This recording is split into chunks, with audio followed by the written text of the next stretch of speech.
बोलो जयकारा बोल मेरे श्री गुरु महाराज की जय। श्री परमहंस दयाले जी महाराज की जय। श्री कृष्ण कन्हैया लाल की जय। जुगल जोड़ी सरकार की जय। राधे रानी की जय। एकाग्रचित होकर बैठ जाएंगे।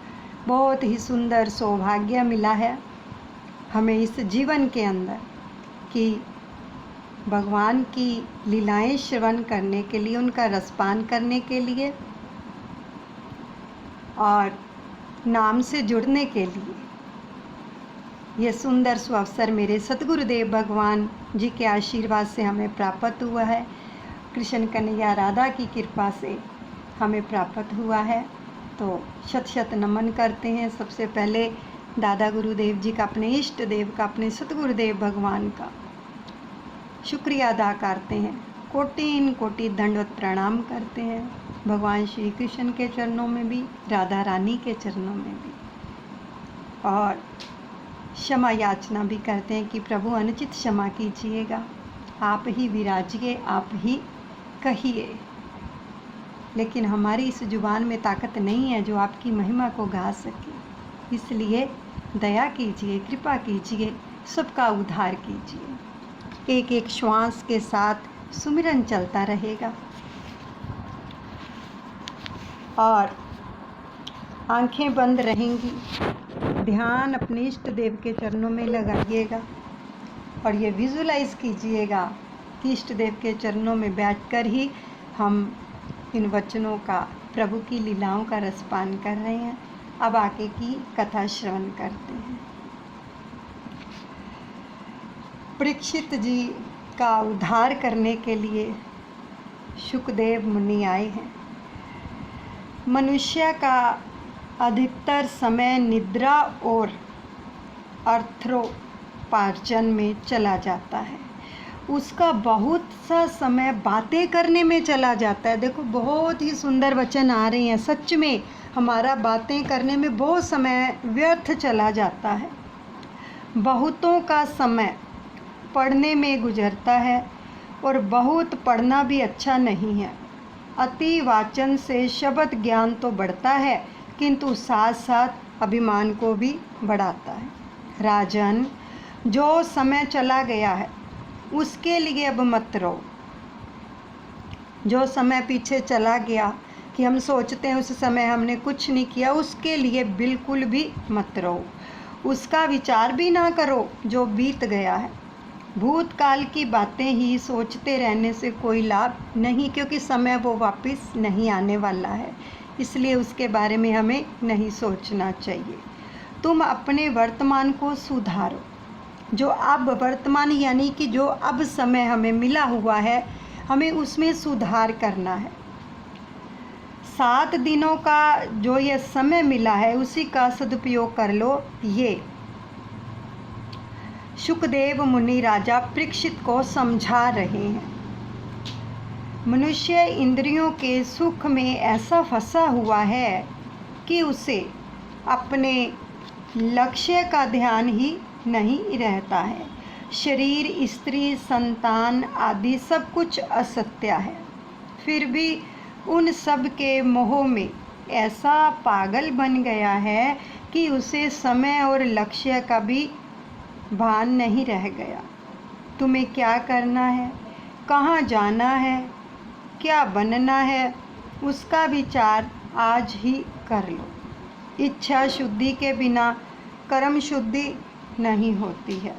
तुम निश्चय कर लो कि मुझे भगवान से मिलना है, मुझे प्रभु के धाम जाना है, मुझे पुनर्जन्म नहीं लेना है। हरे रामा रामा रामा हरे हरे, हरे कृष्णा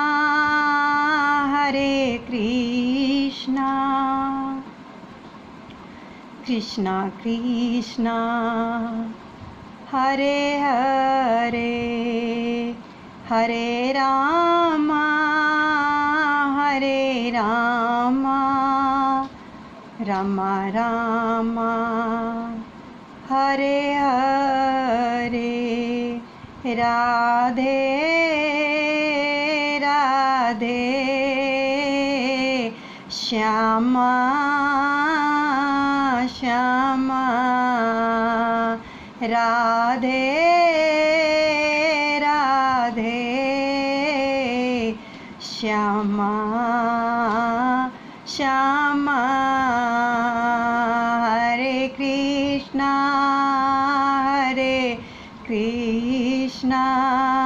कृष्णा कृष्णा हरे हरे। जगत के विकार और वासना के बढ़ जाने के कारण त्याग और संयम कम हो गया है। काल मनुष्यों को धक्का दे और उन्हें रोके घर छोड़ना पड़े, उसे ये अच्छा है कि विवेक से स्वेच्छापूर्वक घर छोड़ दें।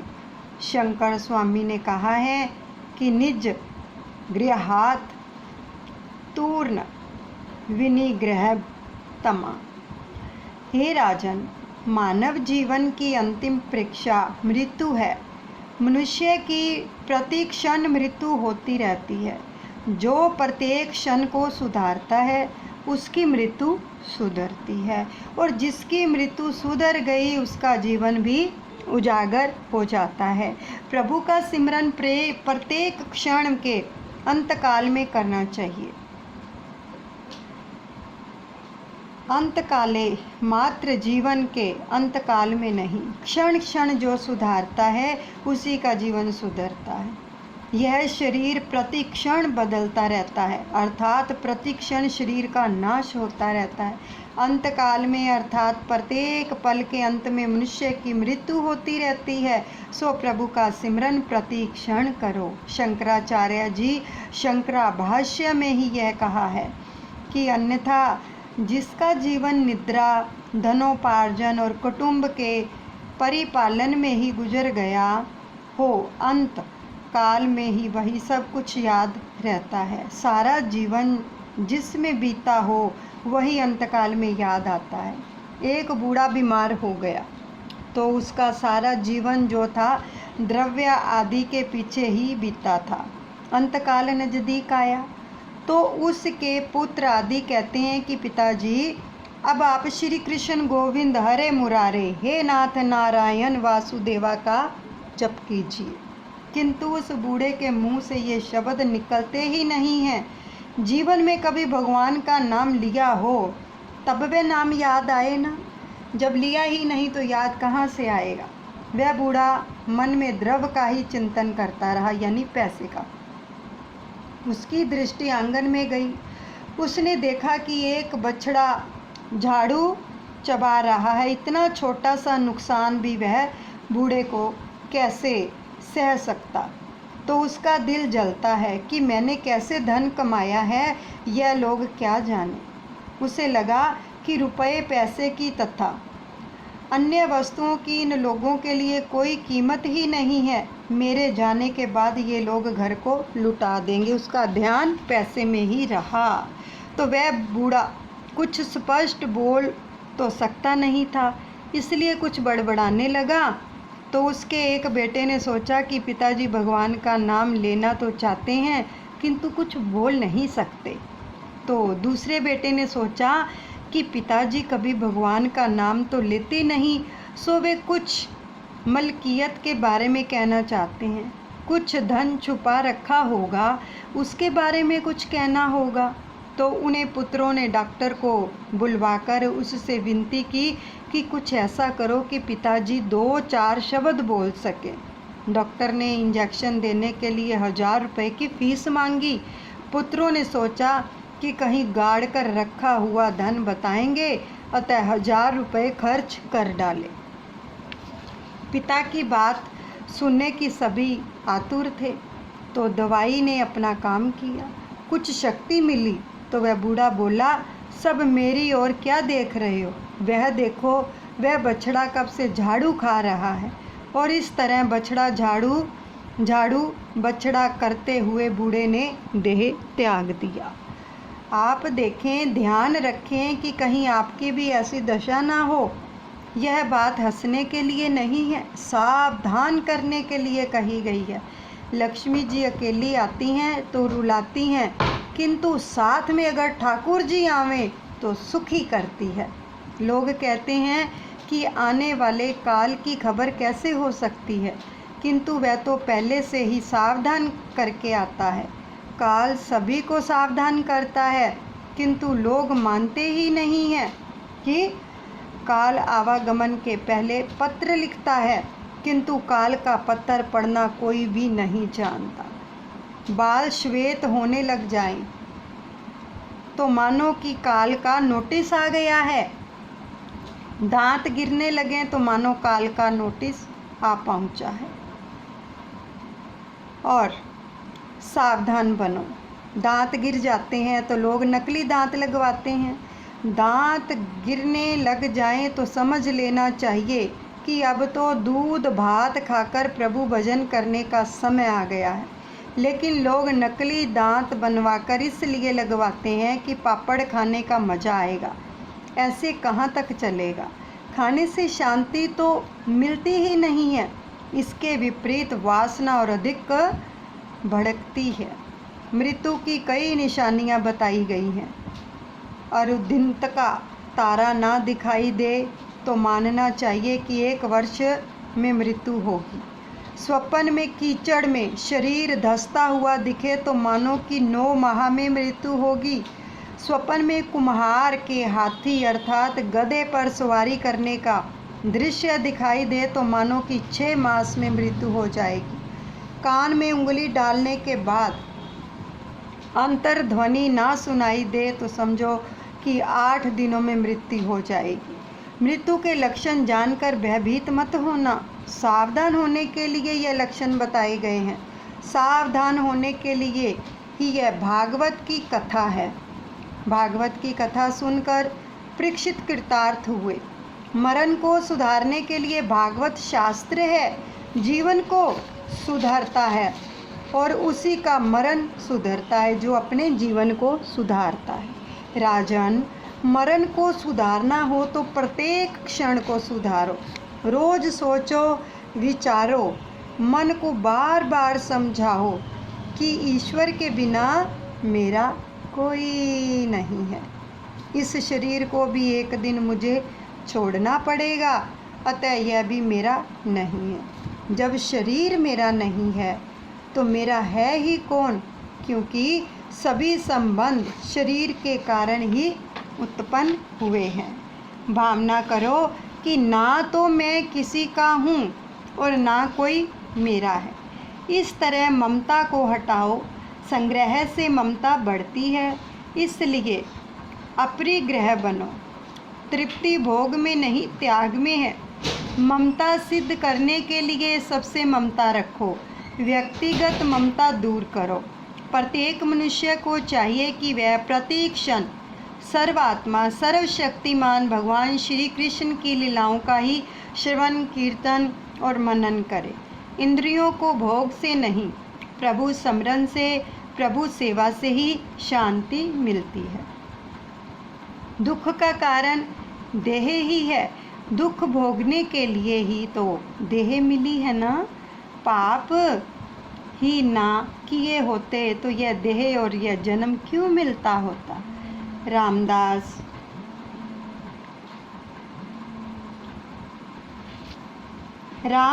स्वामी ने दास बोध में लिखा है, देह धारण करना ही पाप है। मनुष्य हर तरह से सुखी नहीं हो सकता। हे राजन, मानव शरीर सुख के उपभोग के लिए नहीं मिला है। मानव शरीर तो भजन करके भगवान को प्राप्त करने के लिए मिला है। इंद्रिय सुख सभी प्राणियों को एक सा ही मिलता है। शरीर संग से जो सुख स्त्री पुरुष को मिलता है, वही सुख कुत्ते को भी कुतिया के संग से मिलता है। अतः मनुष्य जीवन पाकर प्रभु स्मरण में लीन रहो। तुम जीवन को कुछ ऐसे सांचे में डालो कि मृत्यु के क्षण में भगवान की याद हो आए। जीव शिव बनने का प्रयत्न ही नहीं करता, अन्यथा यह तो शिव बनने के लिए ही जन्मा है। जीव जब ईश्वर से कहता है कि मैं आपका हूँ, तो वह संबंध अपूर्ण है, परंतु ईश्वर जब जीव से कहता है कि तू मेरा है, तभी तो वह संबंध परिपूर्ण होता है। ये वचन बहुत सुंदर आए हैं। जब भीष्म पितामह जी ने श्री कृष्ण भगवान को ये बात बोली थी कि प्रभु मुझे एक बार कह दो, एक बार कह दो कि मैं तुम्हारा हूँ, एक बार कि मैंने तो बोल दिया तुम मेरे हो, लेकिन आप भी एक बार बोल दो कि मैं तेरा हूँ, तब भक्ति सार्थक होती है। तो पाप को टालो, पुण्य कार्य तुरंत करो।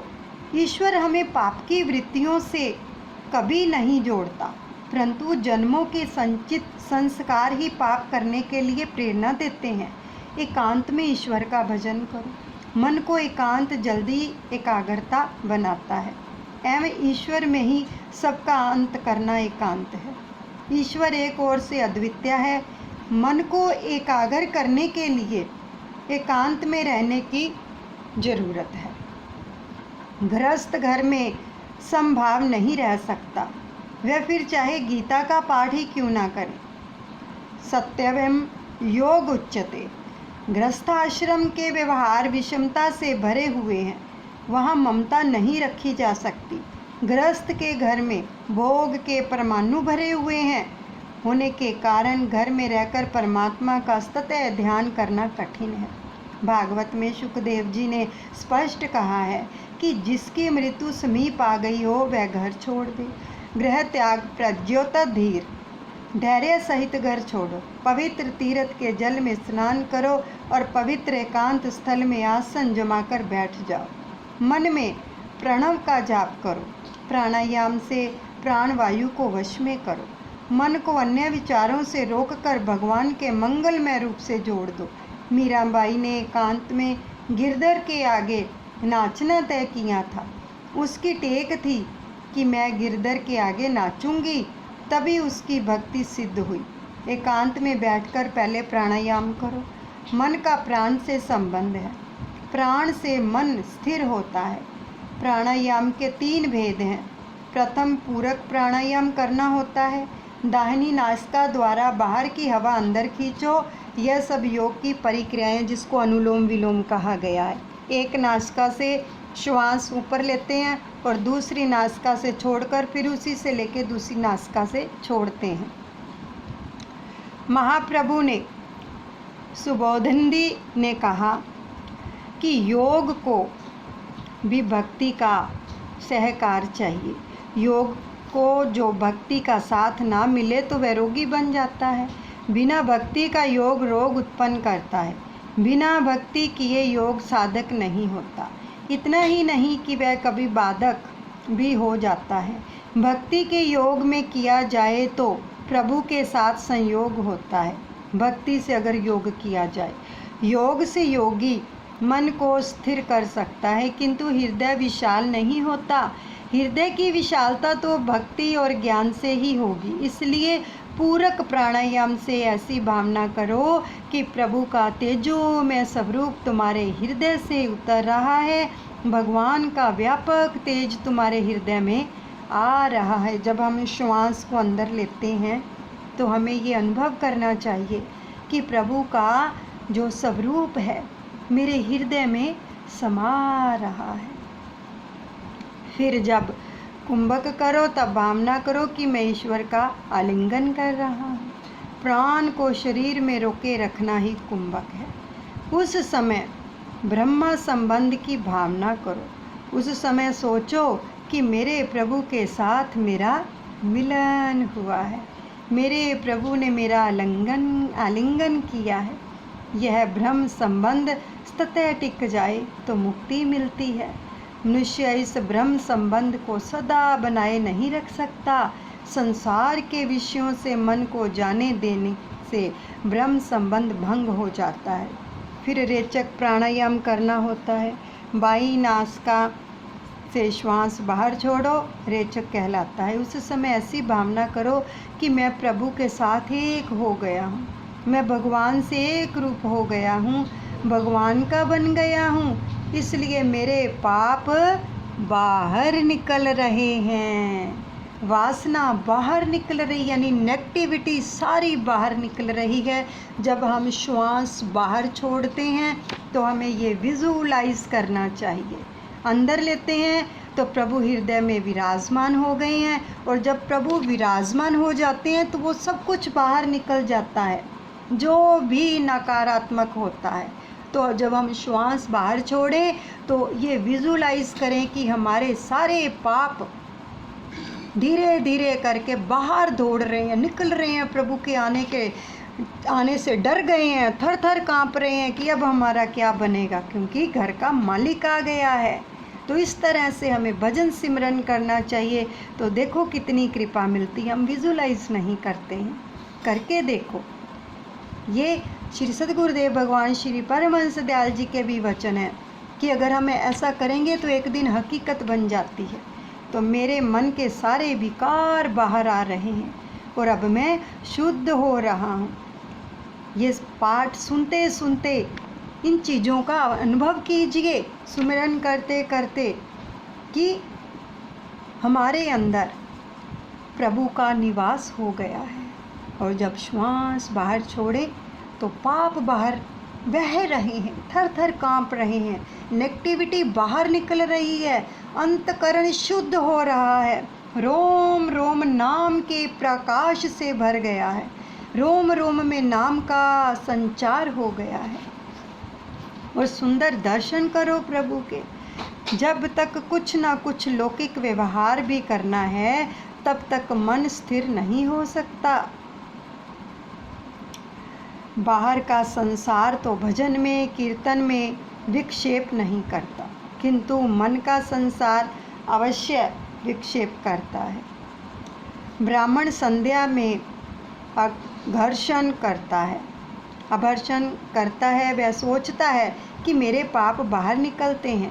मन की मलिनता दो प्रकार की होती है। स्थूल मलिनता साधारण जो है साधन तप व्रत अनशन आदि से यह मलिनता दूर होती है। सूक्ष्म मलिनता तीव्र भक्ति की उसे दूर कर सकती है। शुकदेव जी ने इसलिए आरंभ में विराट पुरुष का ध्यान धरने की बात कही है कि विराट पुरुष की धारणा किए बिना मन शुद्ध नहीं होता। शुकदेव जी कहते हैं कि वैसे तो मेरी निष्ठा निर्गुण में है, तथापि नंद नंदन यशोदा नंदन मेरे मन को बार बार अपनी ओर खींच लेते हैं। श्री कृष्ण भगवान की मधुर लीलाएं मेरे मन को, मेरे हृदय को बलपूर्वक अपनी ओर आकर्षित करती हैं। इसी कारण से मैंने भागवत पुराण का अध्ययन किया और वह आपको सुनाऊंगा। भगवान के नाम का प्रेम से संकीर्तन करना ही सभी शास्त्रों का सार है। सभी शास्त्र पढ़ो, उन पर विचार करो, किंतु याद रखो कि नारायण हरि ही सच्चे हैं। मैंने सब शास्त्र देख डाले, कई बार विचार किया, फिर भी सार तो एक ही निकला कि उन सभी के ध्येय केवल नारायण हरि ही हैं। सभी शास्त्रों के वाचन मानन के बाद मैंने तय किया कि केवल भगवान का ही ध्यान करना चाहिए। निर्गुण के प्रति जब तक निष्ठा ना हो सके तब तक मन में जो है राग द्वेष नहीं जाएंगे। जिसकी सगुण में तो निष्ठा है किंतु वह निर्गुण को ना माने तो उसकी भक्ति अपूर्ण ही रहती है। ध्यान के आरंभ में मन की सेवा करो, और ध्यान के समय मन शुद्ध ना हो तो आनंद नहीं मिलता। मन को बाहरी विषयों में भटकते रहने की आदत पड़ गई है। वर्तमान काल में जीवन भोग प्रधान बन गया है, अतः मन के अंतर्मुख करना बड़ा कठिन है। मन को ज्ञानी पुरुष मन की मलिनता धोने के लिए विराट पुरुष की धारणा करते हैं। विराट पुरुष की धारणा का अर्थ है कि सारे जगत को ब्रह्म रूप मानना। ब्राह्मण उस विराट पुरुष का ही मुख है, क्षत्रिय हाथ है और वैश्य जंगा है, शूद्र पग है और नदियाँ नाड़ी हैं। इस प्रकार जगत के प्रत्येक पदार्थ में ब्रह्म रूप देखकर मन को शुद्ध करना है। साधारण साधक के लिए इस विराट पुरुष की कल्पना और धारणा कठिन है। अतः कुछ लोग अति सुंदर नारायण भगवान का ध्यान करते हैं। जगत का जब तक ब्रह्म रूप नहीं मानेंगे तब तक राग द्वेष नहीं मिटेंगे। इसलिए कहा गया है ना, सिया राम में सब जग जानी, करूं प्रणाम जोरी जुग पानी।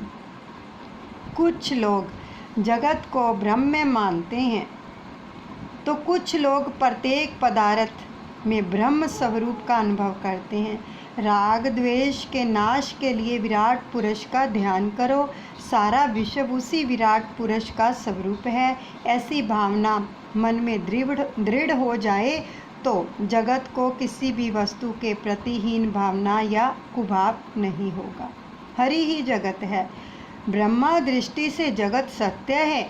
ब्राह्मण भगवान के मुख से निकला है, वैश्य जंगा से निकला है, शूद्र चरण से निकला है। अतः किसी का भी अपमान भगवान का ही अपमान है। इसलिए किसी का भी अपमान और तिरस्कार ना करो। जगत में जड़ और चेतन का जब तक भेद रखोगे तब तक ध्यान में एकाग्रता नहीं आएगी। इसके लिए बात भागवत में वैराग्य का उपदेश दिया गया है। बिना वैराग्य के ध्यान नहीं हो सकता, ध्यान में एकाग्रता नहीं हो सकती। संसार का स्मरण ही दुख है और संसार का विस्मरण सुख है। ज्ञान मार्ग में तीव्र वैराग्य होना चाहिए। भक्ति प्रेम मार्ग में समर्पण ही प्रधानता है। भक्ति करनी हो तो वह वैराग्य के बिना तो चल सकती है, किंतु सबके साथ प्रेम करना ही पड़ेगा। वैराग्य से यह काम अधिक कठिन है। सबके साथ प्रेम करो अथवा अकेले ईश्वर से प्रेम करो। जगत के प्रत्येक पदार्थ के साथ प्रेम करना भक्ति मार्ग है। ज्ञान मार्ग त्याग प्रधान है। भक्ति मार्ग में समर्पण प्राधान्य है। ज्ञानी सबका निषेध करता हुआ परिनिषेध में जो शेष रहता है उसी में मन को दृढ़ करता है। साधारण मनुष्य के लिए ज्ञान मार्ग सुलभ नहीं है। मनुष्य सर्वस्व त्याग तो नहीं कर सकता। शरीर से आत्मा भिन्न है ऐसे सब समझते हैं, किंतु उसका अनुभव आसान नहीं है। भगत मानता है कि गाय में बसे हुए श्री कृष्ण ही की सेवा घास में बसे हुए श्री कृष्ण से करूँगा। भक्ति मार्ग में सद्भाव आवश्यक है। सभी के प्रति सद्भावना रखना कठिन कार्य है। श्री कृष्ण भगवान तो स्वयं को लात मारने वाले को भी सद्भाव की दृष्टि से देखते हैं। मन की मलिनता धोने के लिए विराट पुरुष का ध्यान धरना है। विराट पुरुष के ध्यान करने का अर्थ है इस जगत में जो कुछ दिख रहा है उसमें परमात्मा का दास है, ऐसा समझकर व्यवहार करना है। सारा जगत उसी विराट पुरुष का स्वरूप है। विराट पुरुष के ध्यान के लिए तीव्र वैराग्य होना जरूरी है। सारा विश्व ब्रह्म रूप है ऐसा मानकर ज्ञानी पुरुष ललाट में ब्रह्मा के दर्शन करता है। वैष्णव जन हृदय में चतुर्भुज द्वारका नाथ के दर्शन करते हैं।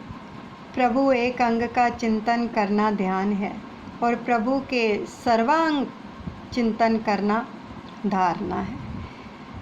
दास्य भक्ति द्वारा हृदय जल्दी दीन बनेगा।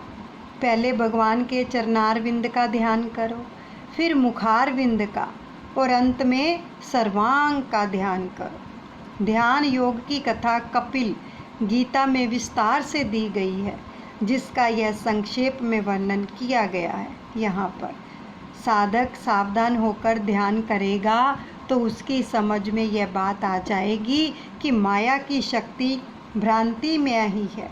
ईश्वर का चिंतन ना हो सके तो कोई बात नहीं, किंतु संसार का चिंतन तो कभी भी नहीं करना चाहिए। ईश्वर का ध्यान चाहे ना हो सके किंतु संसार का ध्यान छोड़ने की आदत डालनी चाहिए। ध्यान के बिना ईश्वर का साक्षात्कार जो है नहीं हो सकता। जिस तरह रुपए पैसे का ध्यान करते हो, उसी तरह परमात्मा का भी ध्यान करो। आरंभावस्था में आँखों के सामने अंधकार सा छा जाएगा, किंतु धैर्य से योग धारणा करके मन को वश में करो। बुद्धि द्वारा प्रभु के सर्वांगों की धारणा करो। ज्यों ज्यों बुद्धि स्थिर होती जाएगी, त्यों त्यों मन भी स्थिर होने लगेगा। धारणा स्थिर होने पर ध्यान में प्रभु का मंगलमय स्वरूप दिखता है और भक्ति योग की प्राप्ति होती है।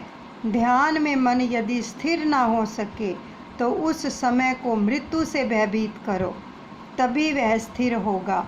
मन को किसी भी तरह समझाओ और स्थिर करो।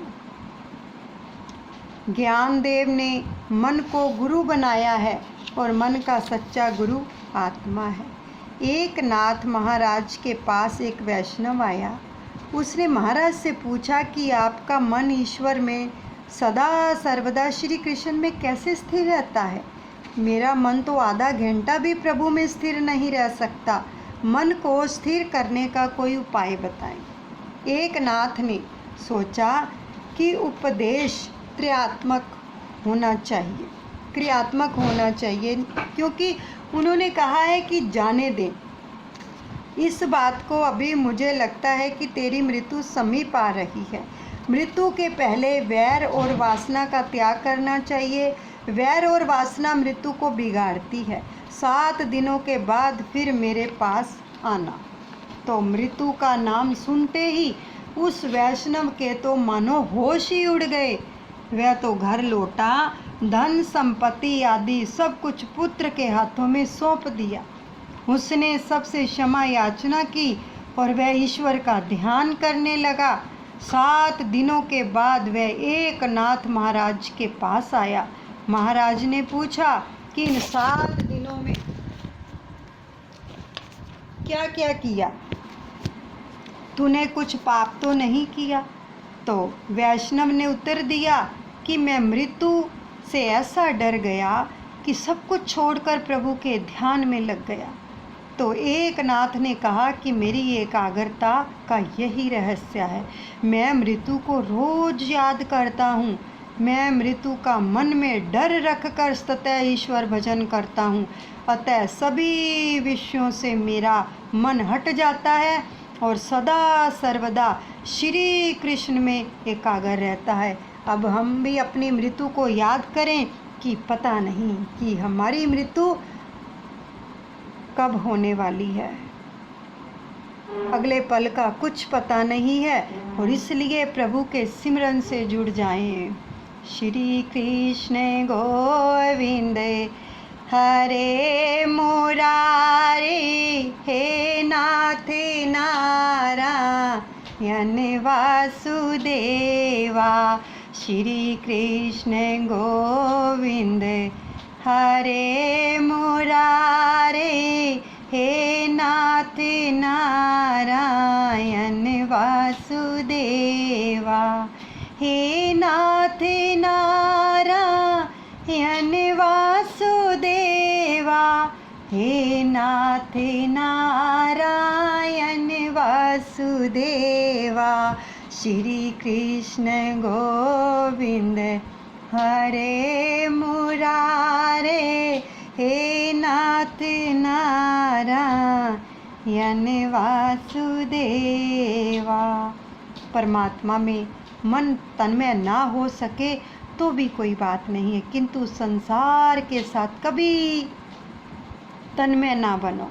परमात्मा के ध्यान से जीव ईश्वर से मिल जाता है।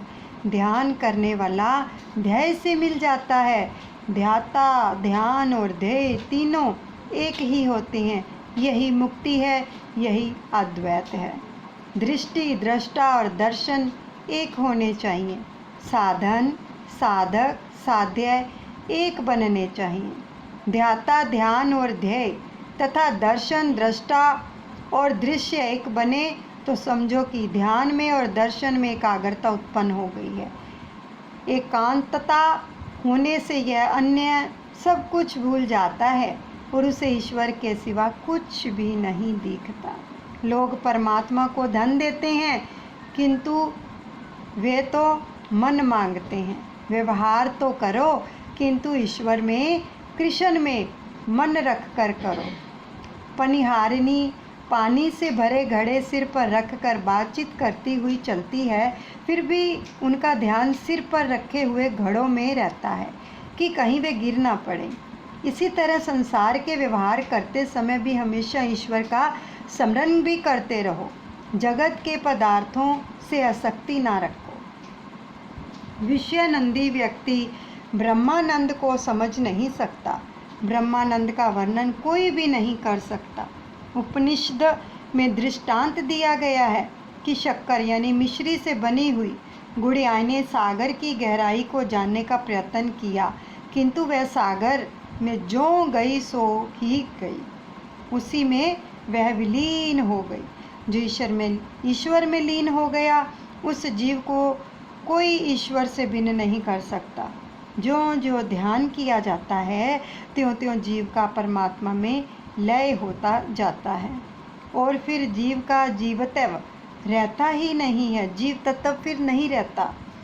भागवत में ज्ञान मार्ग और भक्ति मार्ग दोनों बताए गए हैं। ज्ञान मार्ग में जीव ईश्वर के साथ एक होता है और ईश्वर में विलीन हो जाता है।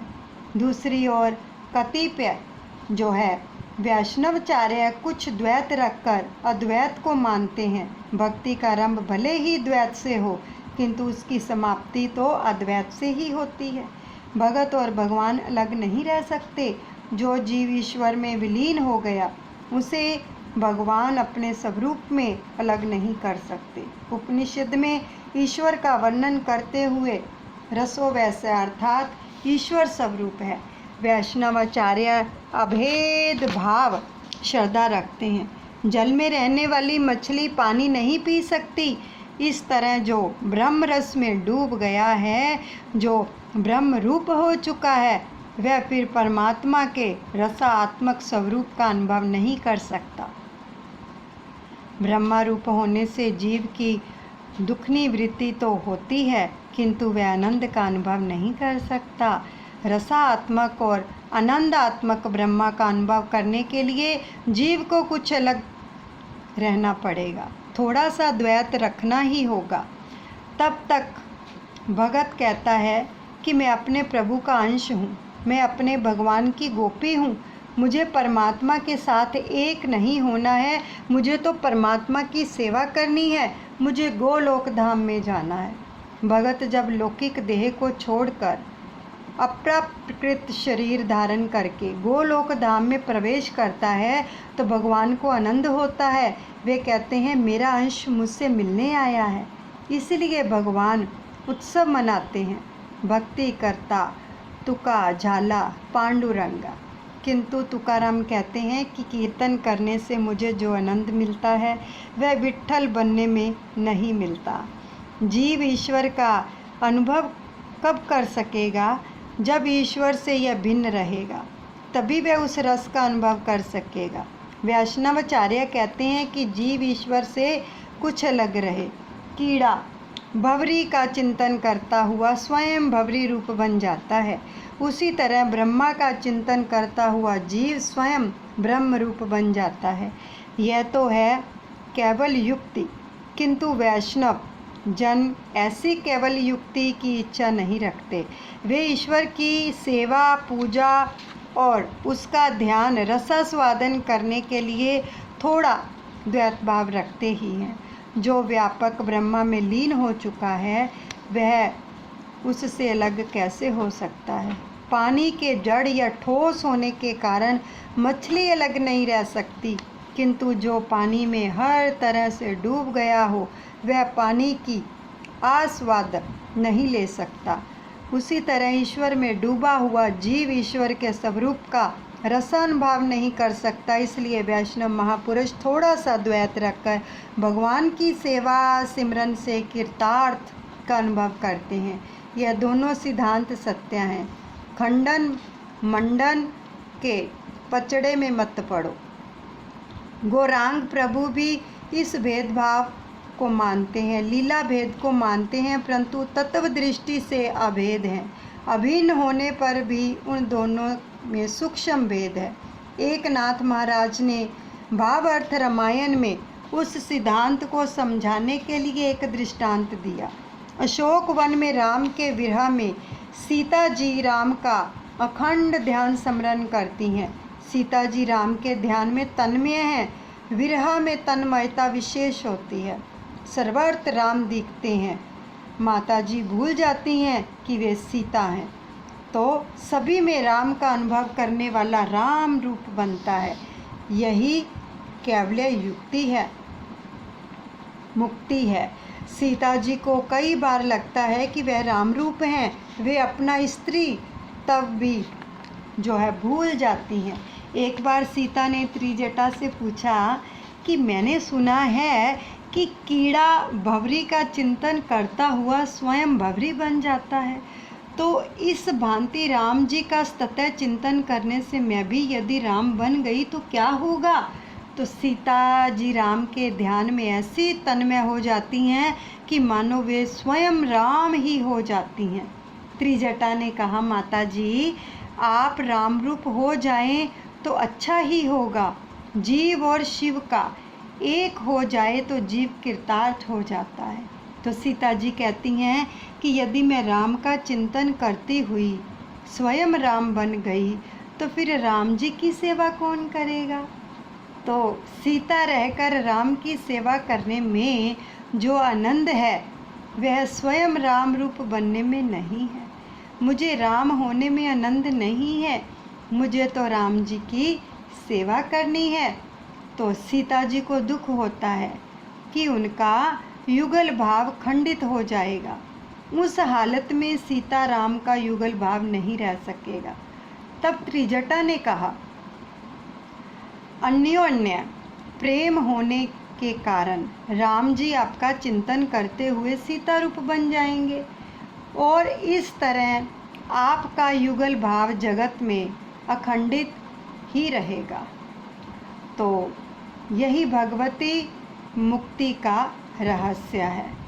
वैष्णवाचार्य प्रथम द्वैत का नाश करते हैं और अद्वैत प्राप्त करते हैं, फिर काल्पनिक द्वैत बनाए रखते हैं कि जिसके कारण कन्हैया की गोपी भाव से पूजा की जा सके। ज्ञानी जन ज्ञान से अद्वैत सिद्ध करते हैं, यह अद्वैत मुक्ति करते हैं, केवल मुक्ति है। भगत भक्ति से अद्वैत सिद्ध करते हैं, यह भागवती मुक्ति है। इस प्रकार दो भक्तियों का वर्णन हुआ है। 17 तत्वों का सूक्ष्म शरीर है। स्थूल और सूक्ष्म शरीर का नाश होने पर मुक्ति प्राप्त होती है। विचार प्रधान मनुष्य ज्ञान मार्ग पसंद करता है। भावना प्रधान मनुष्य कोमल हृदय होने के कारण भक्ति मार्ग पसंद करता है। ईश्वर से विमुख ना होना ही भक्ति है। सभी साधनों में भक्ति ही श्रेष्ठ है। भक्ति जो है शून्य पुरुषों के सभी साधन निष्फल ही रहते हैं। जीव और ईश्वर का मिलन कराने का साधन है कथा। भागवत में जहाँ भी भक्ति शब्द का प्रयोग किया गया है वहाँ त्रिव शब्द भी प्रयुक्त हुआ है कि भक्ति त्रिव होनी चाहिए। बिना त्रिवता के साधारण भक्ति में कुछ नहीं होता। वैराग्य की इच्छा वाला मुमुक्षु भगत हो तो उसे त्रिव भक्ति योग से परम पुरुष पूर्ण परमात्मा का पूजन करना चाहिए। सुखदेव जी कहते हैं, हे राजन, मुक्ति प्राप्त करनी हो तो आरंभ में भोगों का त्याग करना ही पड़ेगा। भोगी ज्ञान या भक्ति मार्ग में आगे नहीं बढ़ सकता और भोग भक्ति में भी बाधक है और ज्ञान में भी। भोग की अपेक्षा त्याग में अनंत गुना सुख है। इंद्रिय जन सुख सभी प्राणियों में एक सा ही होता है। पशु का, मनुष्य का और देव गंधर्व का और त्वचा इंद्रिया का। स्पर्श सुख और जीवा इंद्रिया रसा सुख समान ही होता है। इंद्रिय सुख से भोग के समय जो आनंद मनुष्य को मिलता है वही आनंद पशु को भी मिलता है। 56 मन रुई की गद्दी वाले पलंग पर सोने वाले सेठों को जो आनंद मिलता है वही आनंद कचरे कूड़े के ढेर में पड़े हुए गंधकों को भी मिलता है जब वो सोते हैं तो इसलिए मनुष्य को चाहिए कि वह बुद्धिपूर्वक भोग छोड़े। भोग में दक्षिण सुख मिलता है पर त्याग से हमेशा के लिए अनंत सुख की प्राप्ति होती है। भोग से शांति नहीं मिलती, त्याग से शांति मिलती है। पशु पंछी मनुष्य सभी के लिए इंद्रिय सुख तो एक समान है। मनुष्य को तो सुख श्रीखंड खाने से मिलता है और वही सुख सूअर को विष्ठा खाने से मिलता है। राजन, तुमने आज तक अनेक भोगों का उपभोग किया, अब तुम क्या कर। हरे रामा रामा रामा हरे हरे, हरे कृष्णा कृष्णा कृष्णा हरे हरे। बोलिए सतगुरुदेव भगवान की जय। कृष्ण कन्हैया लाल की जय।